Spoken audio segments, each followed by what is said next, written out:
The Galactic Concordat had ruled the stars for 3,000 years. 12 species lived under its banner, though only the truly held power. They were an ancient race, tall and graceful, with silver skin that reflected light like polished metal. They believed in order above all things. They believed in control, and they had never lost a war. When their long-range sensors detected the unknown fleet entering their space, the High Council barely took notice. The ships were crude things, boxy and slow, running on primitive fusion drives that left bright trails across the void. The Concordat had seen such vessels before. Every few centuries, some young species would stumble into the stars, full of hope and wonder. The Concordat would find them, assess them, and bring them into the fold. Sometimes peacefully, usually not. Fleet Commander Al received the order to intercept. He commanded 12 warships, each one a masterpiece of engineering. Their hulls shimmered with adaptive armor. Their weapons could crack moons. Against the primitive vessels on his sensors, it would hardly be a fair fight. He did not expect it to be. Admiral Ling stood on the bridge of the UES Defiance and watched the alien ships approach. She was a small woman with iron-gray hair and eyes that had seen too many battles. Behind her, 47 vessels held formation. They were humanity's first interstellar expedition, sent to make contact with whoever might be out there. The journey had taken 18 months. Her crew had left behind families, careers, entire lives. They had come in peace. The alien ships did not seem interested in peace. "They're charging weapons," her tactical officer reported. His voice was steady, but she could see the fear in his eyes. They had trained for this possibility. None of them had truly believed it would happen. Studied the tactical display. The enemy ships were faster than hers. Their shields flickered with energy signatures her sensors could barely comprehend. By every measure that mattered, the aliens outclassed her fleet completely. "Open a channel," she ordered. "All frequencies. Broadcast our peaceful intentions." The communications officer worked her console for several seconds. "No response, Admiral. They're not even acknowledging our transmission." The first shot came without warning. A beam of pure white light lanced across the void and struck the UES Harmony amidships. The transport broke apart in a silent bloom of fire and debris. 300 souls, gone in an instant. Felt something cold settle in her chest. It was not fear. It was something older, something that lived in the bones of every human who had ever faced an enemy that wanted them dead. "All ships," she said quietly. "Battle stations, return fire." The human fleet scattered like startled birds, then reformed in patterns the Concordat ships had never seen. Al watched from his command throne with growing confusion. These primitives should be fleeing. They should be begging for mercy. Instead, they were attacking. Their weapons were laughable, kinetic projectiles and crude missiles that his shields absorbed without effort. But there were so many of them. They came from every direction, forcing his ships to divide their attention. And they moved strangely, unpredictably, as if each vessel was making its own decisions rather than following a central command. One of his destroyers reported damage. A human ship had gotten close enough to detonate some kind of nuclear device against its hull. The shields had held, but barely. Before Al could respond, another human ship rammed directly into one of his cruisers. The suicide attack breached the main reactor. Both vessels died together. "What are they doing?" his second officer whispered. "Why do they not surrender?" Al had no answer. On the Defiance worked her fleet like a surgeon wielding a scalpel. She had studied war her entire life. Every battle humanity had ever fought, from ancient planes to orbital stations, had taught her something. And the most important lesson was simple. The enemy was never as strong as they appeared. The alien ships were powerful, but they fought like machines. They followed patterns. They expected their opponents to do the same. When ordered her ships to break formation and engage individually, the aliens hesitated. That hesitation cost them. The UES Tempest, a destroyer half the size of the smallest enemy vessel, found a gap in their formation. Its captain, a young woman named Sarah, drove her ship straight at the enemy flagship. Every gun on her hull blazed. Missiles poured from her launch tubes. The alien ship's shields flickered under the assault. Then did something impossible. She reversed thrust at the last moment, swinging her ship around the flagship's flank. Her rear weapons tore into the enemy's unshielded engines. The alien vessel shuddered, went dark, and began to drift. Across the battlefield, human ships were dying. The UES Valor exploded under concentrated fire. The Endeavour lost half its crew to a hull breach, but they kept fighting. Every human captain understood what was at stake. If they fled, these aliens would follow.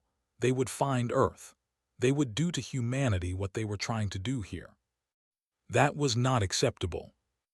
Al watched his tactical display with something he had never felt before. His ships were winning. They were killing 3 of the enemy for every loss they suffered. But the primitives would not stop. They fought with a fury that logic. One of their ships, burning and clearly doomed, accelerated directly into his last remaining cruiser. The explosion destroyed both vessels. 8 minutes into the engagement, Al realized he was going to lose. He tried to order a retreat. The command never reached his fleet. A human missile, one of dozens his ship had already deflected, slipped through a momentary gap in his shields. It struck his communications array. Suddenly blind and deaf, his flagship became a target. 4 human ships converged on him. They were battered things, trailing atmosphere and sparking with electrical fires. But their weapons still worked. They pounded his shields until they collapsed, then tore into his hull with kinetic rounds that punched through bulkhead after bulkhead. Al died at his command throne, still unable to comprehend what had happened. The battle lasted 11 minutes. When it ended, 8 human ships were gone. All 12 Concordat vessels drifted as wreckage. Admiral stood on her damaged bridge and surveyed the aftermath. Around her, officers worked frantically to restore systems and tend to the wounded.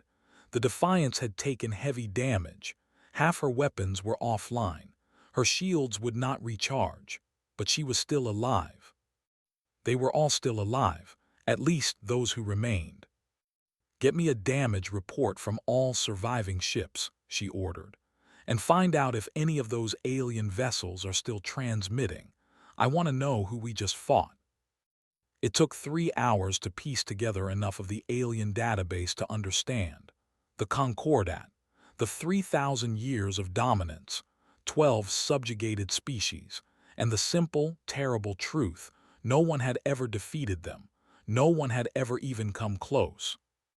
Read the translation and felt the weight of it settle on her shoulders. They had won this battle, but the war was just beginning. Somewhere out there, a vast empire had just learned that humanity existed, and humanity had made them bleed. She turned to her communications officer. "Prepare a message buoy. We need to warn Earth." The officer nodded but hesitated. "What do we do now, Admiral?" Looked at the stars beyond her viewport. They seemed colder now, more hostile, but they were the same stars humanity had dreamed of reaching for thousands of years. The same stars their ancestors had navigated by, had wished upon, had used to find their way home. "Now," she said quietly, "we find out what we're made of." The message reached the Concordat High Council 3 days later. The recording showed 12 of their finest warships reduced to debris by a fleet of primitive vessels. It showed Fleet Commander Al's flagship burning.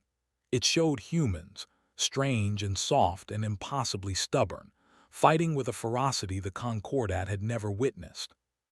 The council watched in silence. When the recording ended, no one spoke for a long moment. Finally, High Counselor Rand rose from his seat. He was ancient even by standards, his silver skin dulled with age, but his voice remained strong. "Find them," he commanded. "Find there, and show them what happens to those who defy the Concordat." The order went out across the empire. 800 warships began to mobilize. The largest fleet assembled in 1,000 years, prepared to hunt down a species that had dared to resist. They did not yet understand what they were facing. They would learn. News of the defeat spread through the Concordat like fire through dry grass. In the great halls of power, admirals and generals studied the battle recordings with growing unease. On the subjugated worlds, the conquered species whispered among themselves. For the first time in 3,000 years, someone had proven that they could be beaten. Fleet Marshal Rand received command of the 7th Armada. He was the most decorated officer in Concordat history, a veteran of 6 pacification campaigns. He had personally overseen the subjugation of 3 species. His methods were brutal but effective. When he broke a world, it stayed broken. "These humans are nothing," he told his assembled captains. "They won a single engagement through trickery and suicide tactics. Such desperation is the mark of prey, not predators. We will find their, destroy their fleet, and add them to the Concordat. This campaign will last 2 weeks at most." His captains believed him. Why would they not? The Concordat had never lost a war. Admiral Ling knew they were coming. She had captured enough data from the destroyed patrol squadron to understand the scope of what she faced. 800 warships, technology centuries beyond her own, an empire that stretched across 1,000 star systems. And she had 39 battered ships. The logical choice was to run, to race back toward Earth and hope humanity could prepare a defense in time, but understood something her enemy did not. If she ran, the Concordat would follow her trajectory. They would find Earth, and humanity would have to fight on their own doorstep, with civilians at risk and nowhere left to retreat. That was not acceptable. She gathered her surviving captains in the Defiance's damaged conference room. They were exhausted, wounded, and grieving. They had lost friends in the first battle. They knew they would lose more in the battles to come. "I'm not going to lie to you," said. "Our odds are bad. We're outnumbered and far from home. The smart thing to do would be to run." She paused, looking at each of them in turn. "But if we run, they follow. So we're not going to run. We're going to make them afraid to follow." The campaign that followed would become known in Concordat records as the Nightmare Months. It began with the destruction of a supply convoy. Rand had dispatched 50 transport ships to establish a forward base. They never arrived. Human ships appeared from the shadow of a gas giant, struck without warning, and vanished before the escort could respond. 3 days later, a communications relay went dark, then another, then a dozen more. Rand's armada found itself blind, unable to coordinate across the vast distances of space. Every time he sent ships to repair the relays, they were ambushed. The humans fought like ghosts. They appeared where they were not expected, struck targets that should have been safe, and disappeared before retaliation could find them. They used asteroids as weapons, redirecting them into the paths of Concordat vessels. They captured drones to attack their former masters. They turned the Concordat's own sensor networks into traps, feeding false data that led ships into ambushes. Rand had never faced an enemy like this. His doctrine was built on overwhelming force. Find the enemy, crush them, move on. But these humans refused to stand and fight. They refused to behave like proper enemies. Every time he thought he had cornered them, they slipped away, leaving destruction in their wake. Captain Sarah led many of the raids. Her ship, the Tempest, had become a legend among the human fleet. She had a gift for finding weakness, for striking where it hurt most. When the Concordat established a fuel depot in what they thought was a secure system, found it. She destroyed it. When they tried to set up a communication hub, she destroyed that too. Her crew called her the Ghost. The Concordat called her something that did not translate well into human language. It meant something like demon that cannot be killed. 2 months into the campaign, Rand had lost nearly 200 ships, not to pitched battle but to 1,000 small cuts. His supply lines were in chaos. His communications were unreliable. His crews were exhausted and frightened, jumping at shadows that sometimes turned out to be real. For the first time in his long career, he began to doubt. The end came at the edge of an unnamed system. Rand had finally managed to corner the human fleet. His scouts had tracked them relentlessly, accepting losses to keep them in sight. Now, with 400 remaining ships against 39 human vessels, he prepared to finish what he had started. Admiral watched the enemy fleet take position around her. There was nowhere left to run, no more tricks to play. This would be a straight fight, and she knew how straight fights ended against superior forces. But she was not fighting to win. She was fighting to make victory cost more than the Concordat was willing to pay. "All ships," she said calmly. "Today we show them what humanity is made of. Fight well, fight hard, make them remember us." The battle lasted 6 hours. Human ships fought with a fury that horrified Concordat commanders.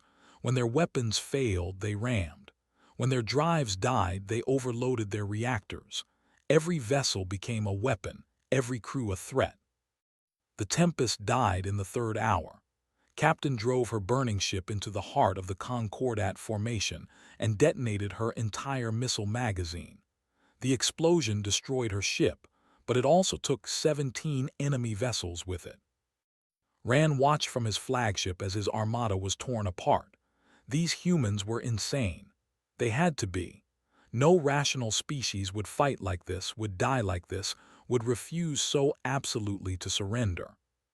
He never saw the destroyer coming. The UES Valor, thought destroyed earlier in the battle, had drifted through the chaos with minimal power. Her captain had waited for the perfect moment. When it came, she ignited her remaining engine and drove her ship directly into Rand's flagship. The collision breached the main reactor. Both vessels died together. Fleet Marshal Rand, the most decorated officer in Concordat history, became another casualty in a war he had promised would last 2 weeks. When the battle ended, 11 human ships remained. The Defiance was among them, though she was more wreckage than vessel. Admiral had taken a piece of shrapnel to her shoulder. She refused treatment until her crew was cared for. Around her, the remnants of the 7th Armada limped away. Less than 400 ships remained of the 800 that had set out to destroy humanity. They carried their wounded, their dead, and something the Concordat had never known: fear. The survivors reached Concordat space 3 weeks later. They brought recordings. They brought testimony. They brought the terrible truth of what they had faced. The High Council watched in silence as the evidence mounted. A fleet of primitive ships had fought their greatest armada to a standstill. A single human commander had turned their own territory into a killing ground. And at the end, when all hope was lost, those humans had chosen death over surrender. High Counselor Rand dismissed the council and sat alone in the great chamber. For the first time in his ancient life, he did not know what to do. Out in the void, 11 battered human ships held position. Admiral looked at the stars and wondered if Earth had received her warning. She wondered if reinforcements were coming. She wondered if humanity understood what she had started. She hoped they did, because this war was far from over. 6 months passed, 6 months of silence, of waiting, of watching. The Concordat's borders remained sealed. The High Council debated endlessly, factions forming and dissolving as the reality of their situation became clear. Some demanded total war. The humans had humiliated them. They had killed Fleet Marshal Rand. They had proven that the Concordat could be defeated. Such defiance could not be tolerated. Every ship in the Empire must be mobilized. Humanity must be found and destroyed utterly, their burned, their species erased from history. Others argued for peace. They had reviewed the battle recordings countless times. They had analyzed human tactics, human technology, human psychology. What they found terrified them. These humans did not fight like any species the Concordat had encountered. They adapted. They learned. They refused to surrender even when surrender was the only logical choice. And most disturbing of all, the fleet that had fought them was clearly an exploration force. If humanity could do such damage with science vessels, what could they do with warships? A third faction formed quietly in the shadows. These were officials from the subjugated species, the 11 worlds that lived under Concordat rule. For the first time in 3,000 years, they saw hope. Someone had proven that they could be beaten. Someone had shown that resistance was possible. They began to whisper among themselves. They began to plan. Admiral Ling did not survive to see the war's end. She died 3 months after the Great Battle, her wounds too severe for her damaged ship's medical systems to treat. Her crew buried her in space, in the void between stars where she had fought so hard. But before she died, she sent one final message to Earth. It contained everything: battle recordings, tactical analyses, her assessment of Concordat weaknesses, and one simple recommendation. Do not wait for them to come to us. Show them that we will come to them. Earth listened.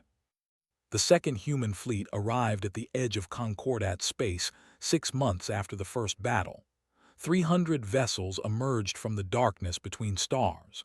These were not exploration ships hastily retrofitted for combat. These were warships, designed from hull to reactor with one purpose in mind. Admiral Wei stood on the bridge of the UES Defiance II. She had served under Admiral.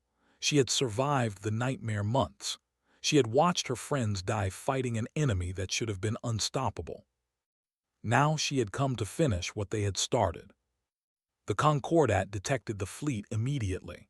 Warning signals flashed across their sensor networks. Emergency councils convened. Military commanders scrambled to assess the threat. What they found exceeded their worst fears. The human ships were different now. They were faster, better armed, more heavily shielded.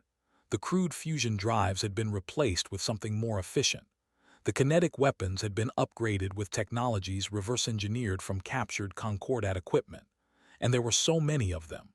300 ships was nothing compared to the Concordat's remaining forces. But every officer who had survived the previous battles knew that numbers alone meant nothing against humans. Admiral broadcast her message on all frequencies. She wanted the entire empire to hear it. People of the Concordat, I am Admiral Wei of the United Earth Navy. 6 months ago, your forces attacked our exploration fleet without warning or provocation. You killed 300 of our people in the first shot. You sent 800 warships to destroy us. Today, less than 400 of those ships remain.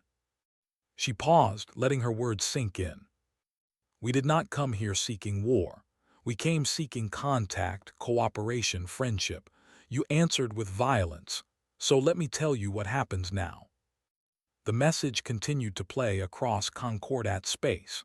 On the subjugated worlds, billions of beings watched and listened. Humanity does not seek conquest.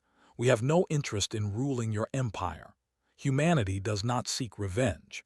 We do not believe in punishing entire species for the actions of their leaders. But humanity will never, under any circumstances, submit to subjugation. We will never surrender. We will never stop fighting. If you come for us, we will make you pay for every light year. Took a breath. This next part was the most important. To the 11 species living under Concordat rule, you have a choice now. You can remain as you are, subjects of an empire that has dominated you for thousands of years, or you can choose freedom. Any world that declares independence will receive the full support and protection of humanity. We will stand with you. We will fight for you. We will not abandon you. She turned to face the camera directly. To the High Council of the Concordat, you have 72 hours to decide. Accept humanity as an equal partner in a restructured galactic community, one where all species are free and sovereign. Or learn what happens when humans fight not for survival, but for victory. The transmission ended.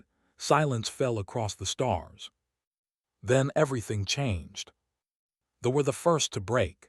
They were in species conquered by the Concordat 1,200 years ago. There had been stripped of resources, their people forced into labor camps. They had dreamed of freedom for generations. When the human fleet arrived, they saw their chance. The ambassador requested asylum aboard Admiral's flagship. Within an hour, the entire government had declared independence. They broadcast their decision across every frequency, calling on their people to rise up. The response was immediate.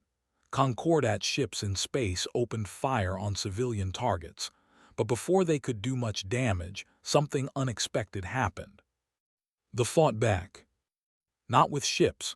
They did not have ships, but they had numbers, and they had been planning for this moment longer than anyone knew. Across there and a dozen colony planets, workers sabotaged Concordat installations. They disabled weapons systems, jammed communications, captured supply depots.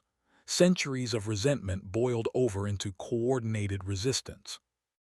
Within 24 hours, two more species had declared independence.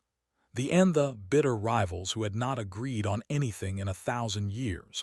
Both looked at the chaos engulfing space and made the same calculation. If they were going to break free, now was the time. The Concordat's military commanders watched their empire begin to fracture. They had contingency plans for external invasion. They had plans for internal unrest. They did not have plans for both happening simultaneously. High Counselor Rand demanded a full mobilization.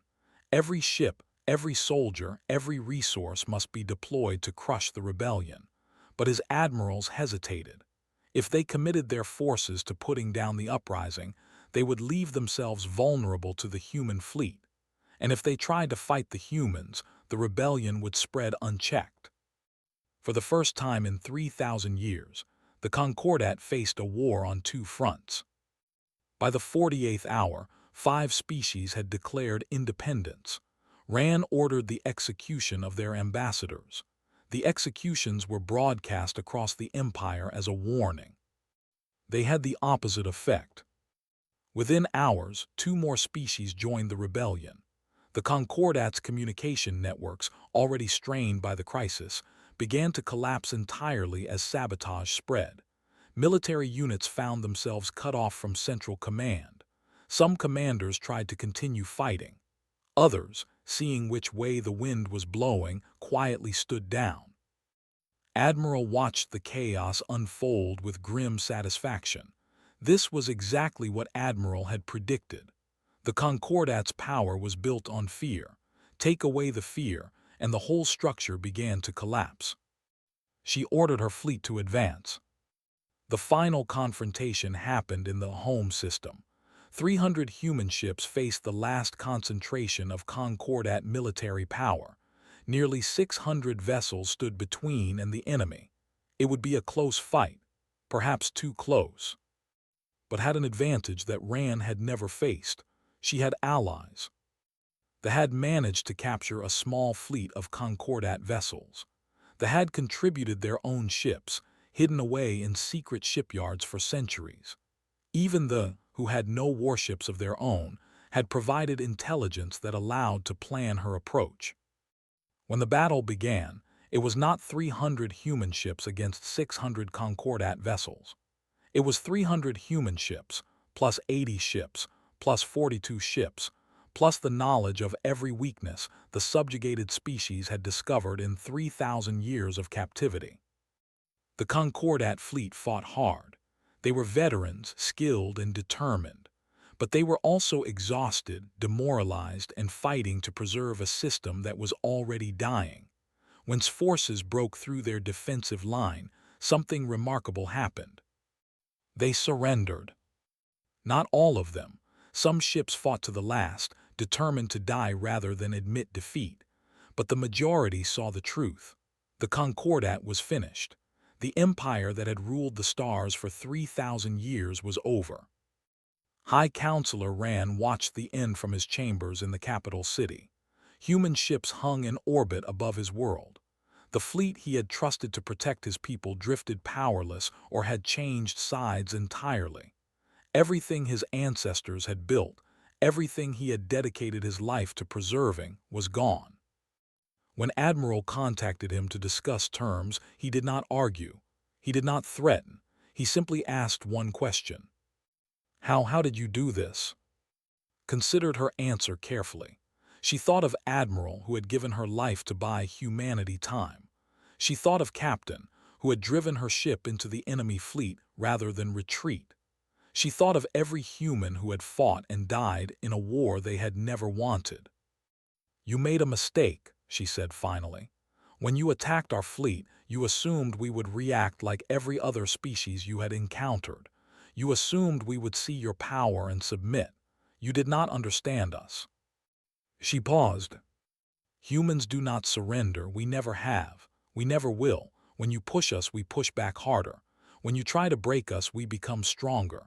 You could have destroyed our fleet, conquered Earth, enslaved our entire species. But you could never make us stop fighting. And in the end, that was the only thing that mattered. Rand had no response. There was nothing to say.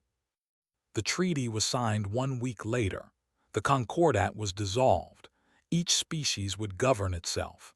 A new council would be formed, one where every voice carried equal weight. Human observers would remain to help maintain peace during the transition. It was not a perfect solution. The scars of 3,000 years would take generations to heal. Old grudges would flare up. New conflicts would emerge. The galaxy would face challenges that no one could predict. But for the first time, every species would face those challenges as equals. Admiral stood on the observation deck of her flagship and looked out at the stars. So many had died to reach this moment. Admiral, Captain, thousands of humans and countless others who had believed that freedom was worth fighting for. She hoped they would have been proud. A junior officer approached with a message from Earth. The United Nations wanted her to return home. There would be ceremonies, honors, celebrations. She would be remembered as the admiral who ended the war. But knew the truth. She had not ended anything. She had simply continued what Admiral had started, what every human who had ever refused to surrender had started. The war had been won not by one person or one fleet, but by something that lived in the heart of every human being. The absolute, unshakable refusal to be conquered. She looked at the stars one more time. They seemed different now, warmer, more welcoming, full of possibility. Set course for Earth, she said quietly. It's time to go home. The engines hummed to life. The ship began to move. And across 100 worlds, a galaxy that had been held in chains for 3,000 years took its first steps toward freedom. All because one human fleet refused to give up.